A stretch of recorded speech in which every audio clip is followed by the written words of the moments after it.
Welcome to Coruzant Technologies, home of the Digital Executive Podcast. Do you work in emerging tech, working on something innovative, maybe an entrepreneur? Apply to be a guest at www.coruzant.com/brand. Welcome to the Digital Executive. Today's guest is Daniel Chilcott. Daniel Chilcott serves as CEO and co-founder of Flowgear, a globally recognized integration platform as a service, or iPaaS, trusted by businesses of all sizes to streamline data and app-to-app interactions without the complexity of traditional tools. As a tech entrepreneur working to solve app integration, he has focused his 15 plus years within the company pursuing the mission of reducing complexity without compromising capability. He leads the team in their ultimate goal of freeing up organizations to focus on their business process rather than technical implementation details. Well, good afternoon, Daniel. Welcome to the show. Thanks very much for having me, Brian. Absolutely, my friend. I appreciate it, especially today. I don't always go this far internationally in the podcast, but you're hailing out of Cape Town, South Africa. I'm in Kansas City. So jumping through time zones and calendars, I am so appreciative of you, my friend. So thank you. And Daniel, let's jump into your first question. You co-founded Flowgear back in 2010 and have spent more than 15 years focused on solving integration challenges. What inspired you to start the company? Or core problem you were most determined to solve? Yeah, well, the origin story is actually fairly mundane. My first sort of real job was working in a business that had a software company spun up within it. And I became the first software engineer. And basically, it was just a fight to survive. So anything that came through the door, we would build. So it was custom project. And over time, we realized that we wanted to make some of it reusable. And a lot of the requests that we were getting for customers were around CRM. This is in the late sort of 2000s. And so we realized that we could create something that was much more reusable. And then everything else that was requested, order processing or some kind of finance backend, those were shipped as modules on this kind of ever more expansive CRM that we built. And that was great. And we got reusability out of that. But every customer coming to us wanted a way to integrate what we had shipped for them into the other systems that they were already using. And so that's kind of where the itch came from around figuring out how do we make integration reusable as well. And the difficult thing with it is that you can sort of build a CRM once, so to speak, and it has to have a certain level of configurability. But after that, you can sort of sell it as is. But integration is actually seldom like that. Where there is value, there's customization needed. So the question becomes, how much can you pre-build as a platform versus what needs to be implemented specifically for a customer? So long story short, I left that business to start the company that preceded Flowgear. And we had a desktop app that was very lightweight by today's standard integration platform. Sold that for a few years, worked on it over 2-3 years. Closed a bunch of customers on it. And then one of our customers approached me to do a deal in 2010. And the idea then was to take that concept and deliver that as a cloud service in its own right. And today that sounds obvious, but back then it was actually quite unusual to have an integration platform as a cloud service. And a lot of our early customers didn't understand why we would want to do that. A lot of the endpoints that they were integrating into back then were actually on premise, and needless to say, that's flipped. So that's where we came from, this idea of creating a reusable way to integrate. It's amazing. And I just love that. As you said, your first real job in a company that spun up like a software company, and that's where you cut your teeth in software development. I think that's pretty cool. That's where I started cutting my teeth in application development. Very cool. I liked how you talked about meeting customers' needs through this integration. And you said, wherever there's some value, there's a need for some customization, some integration there.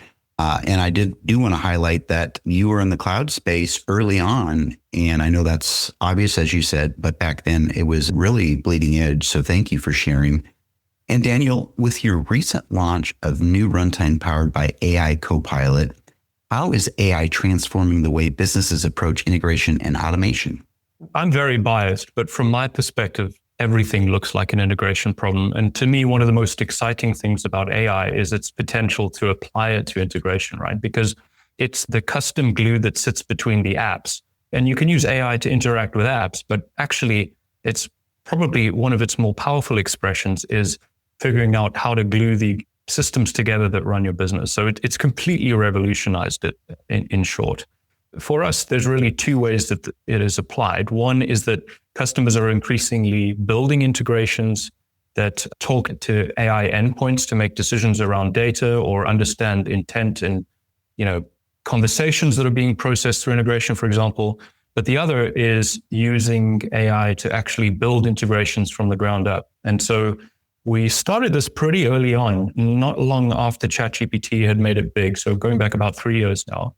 And we realized that by letting an AI know about the context of the workflow that a user was operating in, it could give all sorts of helpful information, helping them troubleshoot or understand next steps and so on. So we've been through many iterations of it.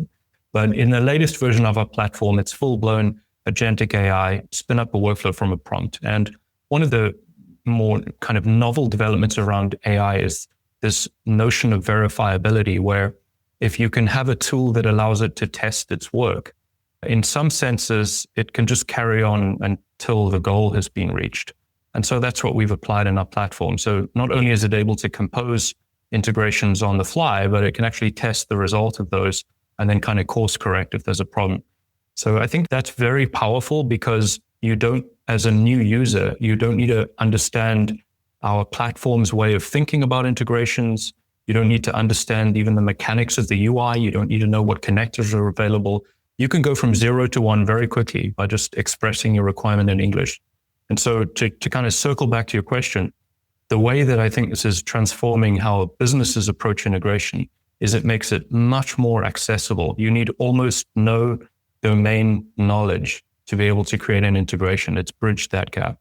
That's amazing. It really is. And just kind of highlight some things. I know from your lens, you talked about everything is an integration problem.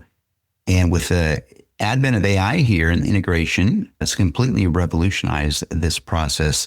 Today, you talked about using AI to build integrations from the ground up. And if AI is there at the beginning, learning everything about the customer business requirements, it provides much more value, which I thought was interesting. But also providing integration on the fly with AI, AI can also do that QA, correct bugs and issues on the fly, as you mentioned. So very powerful. I really like what you're working on right now, and your insights are amazing. So thank you.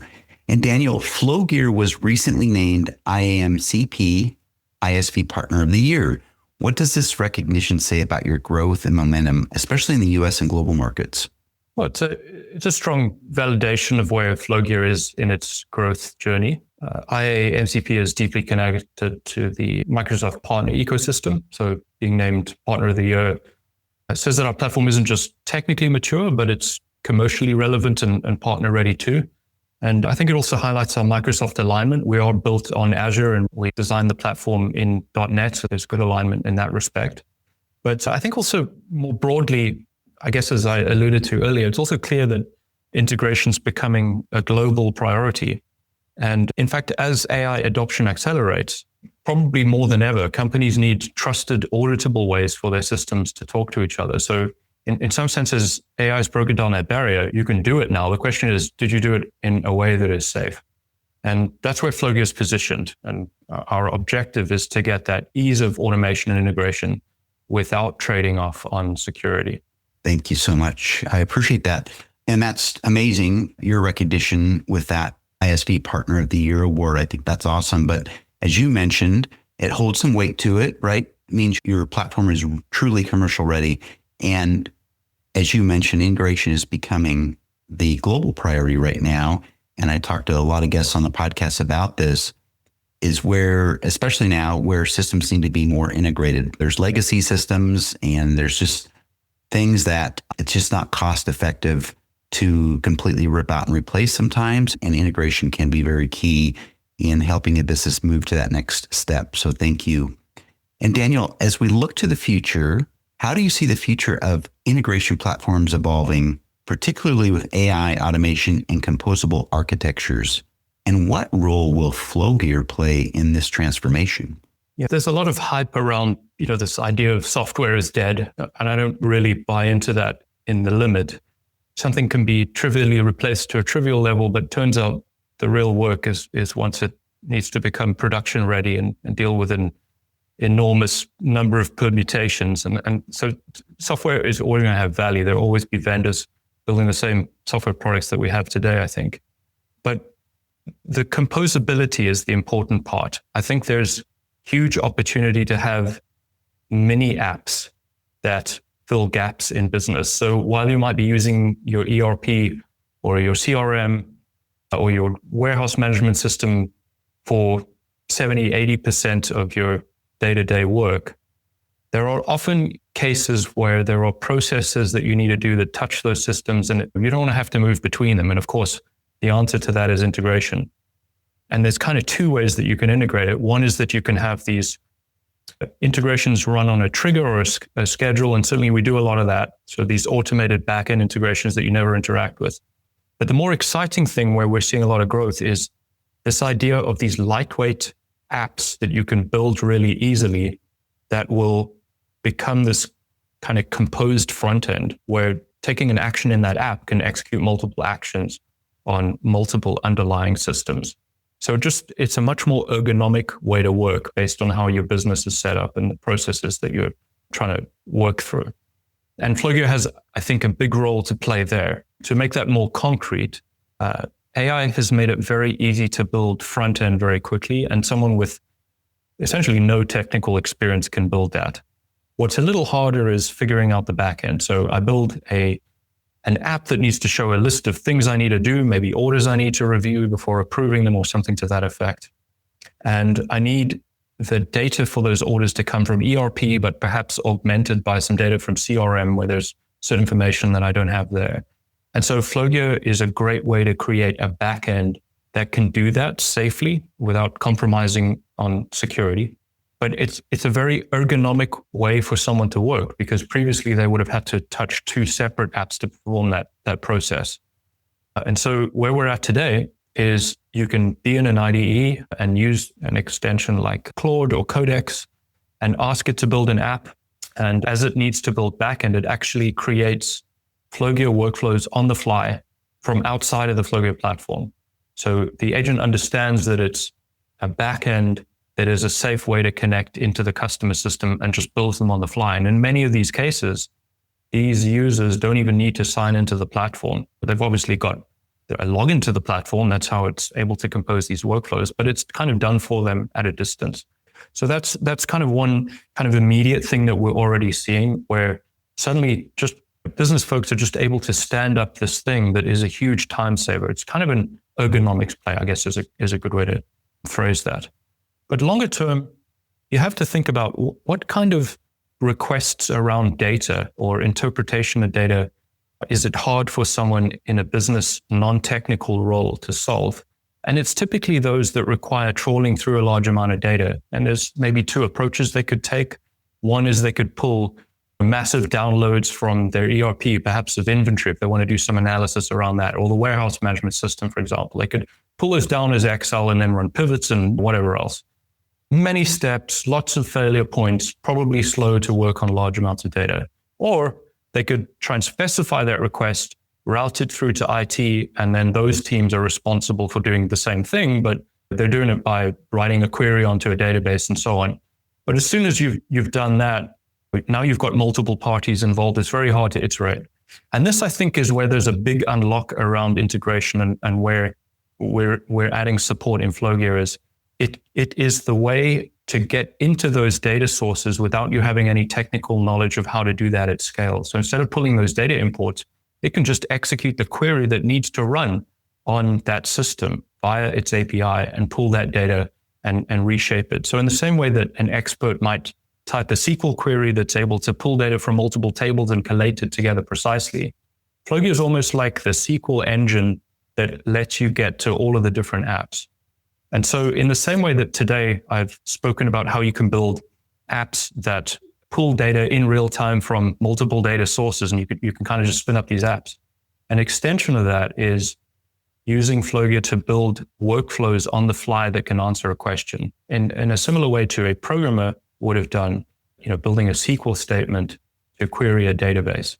So that's just kind of broadly is where I think the industry is going. But what this means practically for people is that they will be able to answer more and more sophisticated questions without pulling in a third party. And that, of course, means that they can specify more precisely, they can course correct quickly, those kind of iteration cycles decrease. So in a business, it means that you're getting much better insight into what's going on. Thank you. Really appreciate that. A lot to unpack there, Daniel. You mentioned that the recent chatter out there that software is dead, and I know you largely disagree with that. As you mentioned, there's many examples for the need of integration here. And you talked about those modular bolt-on apps that are making it easier for folks to really get something done faster, quicker, and maybe even course correct as needed. But you talked about Flowgear can seamlessly connect multiple apps securely in the background without these folks having to sign into these systems, which I think is really cool. And then you talked about that collaboration across various departments and the analogy of using SQL to connect things and connect people to get this work done, I think is amazing. Great stuff here for sure. And Daniel, it was such a pleasure having you on today, and I look forward to speaking with you real soon. It's great speaking to you. Thanks, Brian. Bye for now.